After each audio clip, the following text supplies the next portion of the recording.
Hello students, आज हम आपको पढ़ा रहे हैं पास्ट कंटिन्यूअस टेंस। यानी कि सबसे पहले हमने प्रेजेंट इंडेफिनिट पढ़ाया, उसके बाद पास्ट इंडेफिनिट पढ़ाया, उसके बाद फ्यूचर इंडेफिनिट और उसके बाद पढ़ाया प्रेजेंट कंटिन्यूअस। और आज हम आ गए हैं पास्ट कंटिन्यूअस टेंस। तो पास्ट कंटिन्यूअस की पहचान, सबसे पहले किसी भी टेंस की क्या होना चाहिए, हमें हिंदी वाक्यों की पहचान। तो इसकी पहचान क्या है? इसके हिंदी वाक्यों के अंत में आएगा रहा था, रहे थे, और आ सकता है इसमें हुआ था, हुआ था, और हुए थे, हुए थे। ठीक है, ये पहचान है इसके हिंदी वाक्यों के अंत में पहचान होगी। अब उसके बाद क्या था इसका, यानी कि हम अगर हिंदी वाक्य पहचानते हैं किसी भी टेंस का, तो उसे बनाने का ढंग क्या होगा। ठीक है, उसकी इंग्लिश हम कैसे बनाएंगे। तो सबसे पहले साधारण वाक्यों का क्या है कि साधारण वाक्य कैसे बनाते हैं। साधारण वाक्यों को अंग्रेजी में क्या कहते हैं? Affirmative sentence. ठीक है, ये साधारण वाक्य हो गए। तो इनका सूत्र क्या होगा हमारा? एक वचन करता, यानी कि एक वचन करता ही, सी और इट है और कोई भी नाम है, लेकिन इसमें एक वचन करता में आई हो है। ठीक है, आई। ठीक, आई इसमें एक वचन माना गया है, वैसा आई बहुवचन भी माना जाता। तो इस टेंस में क्या है? आई एक वचन। तो इसके साथ जो हेल्पिंग वर्ब है वो क्या आएगी? वाज। क्या आएगी? वाज। इसका अर्थ होता वैसे भी था, थी। ठीक है, एक वचन कर्ता के साथ क्या आएगी? वाज। और फिर इसमें जो मेन वर्ब, क्योंकि सब में आती जो वाक्य में काम होता है उसे कहते हैं मेन वर्ब। तो मुख्य वर्ब क्या आएगी इसमें? फोर्थ फॉर्म आएगी। कौन सी फॉर्म? Fourth form. यानी कि फोर्थ फॉर्म का मतलब है, बी फोर का मतलब है वर्ब की फर्स्ट प्लस आईएनजी को हम क्या कहेंगे?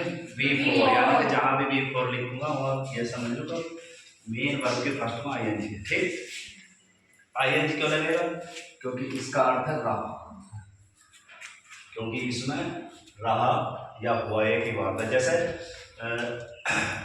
मैं पढ़ रहा था और जैसे वह बैठा हुआ था, यानी कि बैठा हुआ था का सेंस बैठ रहा था, यानी ही वाज सिटिंग होगा। ठीक, अब इसके बाद प्लूरल सब्जेक्ट कौन कौन से पता है? बताओ कौन कौन से बच्चे? जैसे मान लो वी। ठीक है, वी, फिर यू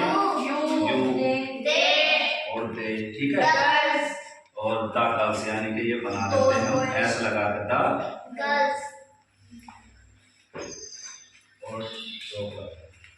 और इसके बाद जो हेल्पिंग वर्ब क्या होगी? इसमें तो वाज थी, लेकिन इसकी हेल्पिंग वर्ब क्या होगी? वर्ब। क्या होगी? वर्ब। क्या होगी? वर्ब। और इसमें भी क्या लगेगी? B four. और ये बाद में क्या है? अदर वर्ड, यानी कि ऑब्जेक्ट आएगा या कुछ भी लिख लो। इसका लिख दिया ओ डब्ल्यू, अदर वर्ड है। ऑब्जेक्ट भी आ सकता है और भी कुछ आ सकता है। ठीक है, चौक लिया है।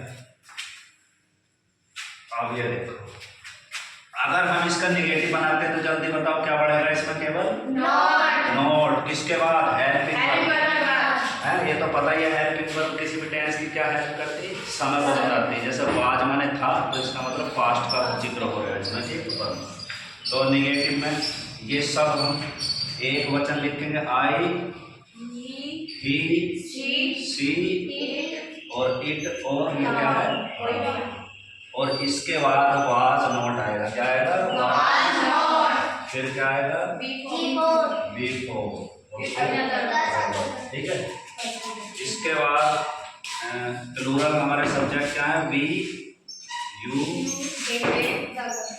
दे और द गर्ल्स। हो गया। इसके बाद क्या आएगा?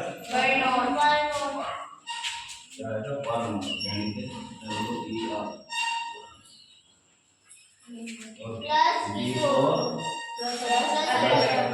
ठीक है। और इसके बाद इंट्रोगेटिव आएगा।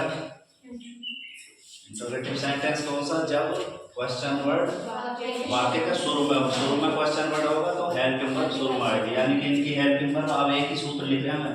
अगर एक वचन करता होगा तो सबसे पहले वाज, और बहुवचन करता होगा तो सबसे पहले वर्ब। इसके बाद जो भी करता होगा, एक वचन करता होगा तो वाज, जैसे ही होगा तो वाज ही हो जाएगा, और अगर यू होगा तो वर्ब। ठीक, फिर क्या आएगा बताओ? और फिर अगर वर्ड आएगा और फिर हो जाए क्वेश्चन वर्ड। ठीक है, अगर क्वेश्चन वर्ड बीच में है, अगर क्वेश्चन वर्ड प्रश्नवाचक शब्द बीच में है तो क्या बनेगा, क्या होगा, क्वेश्चन वर्ड सबसे पहले आ जाएगा और फिर हेल्पिंग वर्ब। अगर कर्ता एकवचन है तो और कर्ता बहुवचन है तो और फिर वो कर्ता आ जाएगा जिसकी वजह से ये आई, फिर बी फोर, फिर है बी फोर, फिर है अदर वर्ड।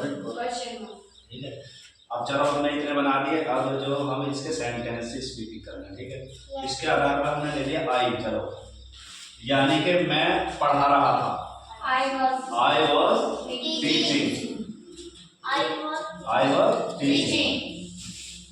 मैं सो रहा था, I was sleeping। अच्छा, अगर इसके डबल वाक्य बनाने तो while माने क्या होता है, while माने जबकि। ठीक है, जबकि से देखो कैसा बनाएंगे। ठीक है, मैं सो रहा था जबकि वह रो रहा था, मैं सो रहा था जबकि वह रो रहा था। बनाओ, I was sleeping while वह सो रहा था, he was sleeping। हाँ, रो रहा था तो बीपी हो जाएगा, यानी कि दो वाक्य जुड़ सकते हैं इसमें। मैं पढ़ रहा था, I was studying, जबकि वह खेल रहा था, while he was playing। दो बन सकते हैं, कहने का मतलब ये। अब नेगेटिव में चलो आप प्लूरल में कैसा बनेगा, हम पढ़ रहे थे, we were studying, we were studying। जबकि वे खेल रहे थे तो जबकि का while वे खेल रहे थे they were playing, यानी कि इस तरह से दो भी बन सकते हैं, while का प्रयोग करके। अब इसका नेगेटिव बनाएंगे, यानी कि वह नहीं खेल रही थी, she was not playing। और हम नहीं पढ़ रहे थे, we were not studying। हम नहीं कूद रहे थे, we were not jumping। हम मूवी नहीं देख रहे थे, we were not watching movie। ठीक है, अब इंटरप्रेटिव में आ जाओ। क्या वह सो रहा था, was sleeping। क्या वह रो रहा था, और क्या वे नाच रहे थे,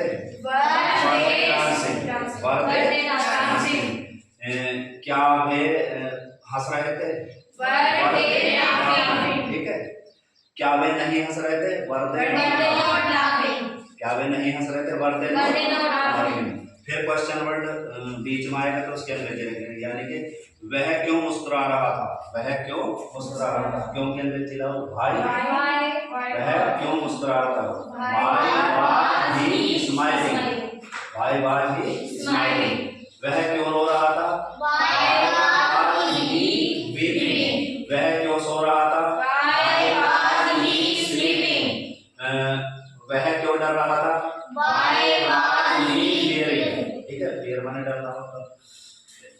इसके बाद अब अगर वाक्य में कौन शब्द है, कौन, यानी कि तुम्हें कौन पढ़ा रहा था, तो कौन पढ़ा रहा था, कौन का सब्जेक्ट भी कौन ही होता है और क्वेश्चन वर्ड, यानी कि तुम्हें कौन पढ़ा रहा था, तो इसकी बनेगी कौन पढ़ा रहा था तुम्हें, यानी कि who was teaching you, who was teaching you।